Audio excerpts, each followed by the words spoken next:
આજે આપણે dry fruit Sikki બનાવીશું. તો તે માટે મેં કાજુ અને બદામ છે તેના કટકા કરીને તૈયાર રાખ્યા છે. ખજૂરના પણ કટકા કરીને તૈયાર રાખ્યા છે. હવે આપણે કાજુ અને બદામ છે તેને થોડા થોડા શેકી લઈશું. હવે આપણે ધીમા ગેસે કાજુ અને બદામ છે તે શેકી લઈશું.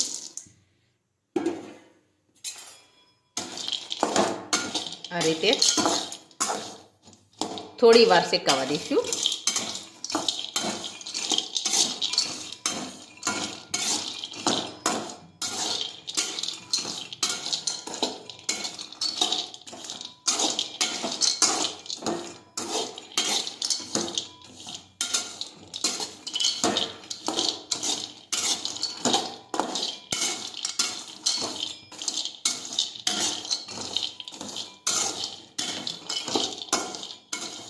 હવે આપણા કાજુ અને બદામ છે તે શેકાઈ ગયા છે.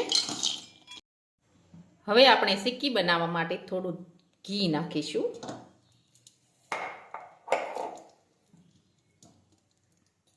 હવે આપણે તેમાં ખજૂર છે તે ઓગાળી લઈશું.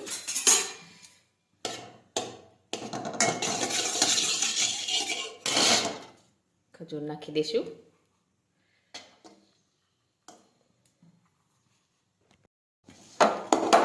હવે આપણે ખજૂર છે તેને ધીમા તાપે આપણે શેકી લઈશું.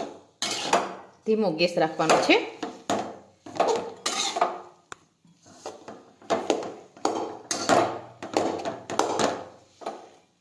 આ રીતે આપણે શેકી દઈશું. હવે આપણો ખજૂર છે તે એકદમ સરસ શેકાઈ ગયો છે. હવે આપણે તેમાં કાજુ અને બદામ નાખી દઈશું.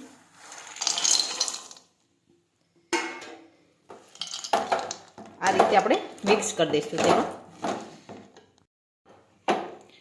હવે એકદમ સરસ તૈયાર થઈ ગયું છે. હવે આપણે એક પ્લેટમાં ઢાળી દઈશું. પ્લેટમાં આપણે ઘી ચોપડી અને તૈયાર રાખ્યું છે તેમાં આપણે ઢાળી દઈશું. હવે આપણે એકદમ સરસ પ્લેટમાં ઢાળી લીધી છે. હવે તેને આપણે ઢેફલી આકાર આપી દઈશું. આ રીતે હવે આપણે એકદમ સરસ ઢેફલી આકાર આપી દીધો છે.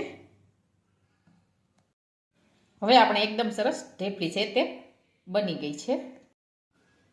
હવે આપણી ડ્રાય ફ્રૂટ સિક્કી છે તે એકદમ સરસ બનીને તૈયાર થઈ ગઈ છે. અને અમારો આ વિડીયો ગમે તો મારી JK કુકિંગ્સ એન્ડ હેન્ડવર્ક ચેનલને લાઈક કરો, શેર કરો અને સબસ્ક્રાઈબ કરો.